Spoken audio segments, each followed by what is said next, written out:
জাতীয় নাগরিক পার্টির এনসিপি উত্তরাঞ্চলের মুখ্য সংগঠক সার্জিস আলমের বিরুদ্ধে হাইকোর্ট নিয়ে বিরূপ মন্তব্য করায় আদালত অবমাননার অভিযোগ দাখিল করেছে আইনজীবী মোহাম্মদ জসিমউদ্দিন। হাইকোর্টের সম্পর্কে ফেসবুকে দেওয়া স্ট্যাটাসকে কেন্দ্র করে তার বিরুদ্ধে এই অভিযোগ দাখিল করা হয়েছে। এর আগে 24 মে শনিবার উচ্চ আদালত সম্পর্কে সার্জিসের ফেসবুকে দেওয়া স্ট্যাটাস সম্পর্কে মর্যাদাহানিকর ও অবমাননাকর উল্লেখ করে সার্জিস আলমকে গত শনিবার সুপ্রিম কোর্টের আইনজীবী মোহাম্মদ জসিমউদ্দিন নোটিশ পাঠান। সেই নোটিশের কোনো জবাব না পেয়ে আবার 28 মে হাইকোর্টের সংশ্লিষ্ট শাখায় অভিযোগ দাখিল করেন এই আইনজীবী।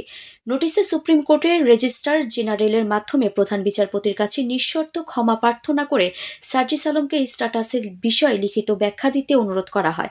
এছাড়াও নোটিশ গ্রহণের 2 ঘণ্টার মধ্যে প্রকাশ্য সংবাদ সম্মেলনের মাধ্যমে দেশের জনগণের কাছেও তাকে নিঃশর্ত ক্ষমা চাইতে অনুরোধ জানানো হয়েছে। তা না হলে সার্জিস আলমের বিরুদ্ধে আদালত অবমাননার মামলা করবেন বলে নোটিশে উল্লেখ করেন আইনজীবী মোহাম্মদ জসিমউদ্দিন। নোটিশের জবাব পায়নি জানিয়ে বুধবার সার্জিস আলমের বিরুদ্ধে আবেদনটি করেন এই আইনজীবী। আদালত আগামী 10 দিনের মধ্যে সার্জিস আলমকে লিখিত জবাব দাখিলের নির্দেশ দিয়েছে এবং পরবর্তী শুনানির তারিখ নির্ধারণ করা হয়েছে আগামী মাসের প্রথম সপ্তাহে। এ বিষয়ে জানতে চাইলে সার্জিস আলম সাংবাদিকদের বলেন, আমি আদালতের প্রতি সম্পূর্ণ শ্রদ্ধাশীল। বিষয়টি আমি আইনগত প্রক্রিয়ায় মোকাবেলা করব।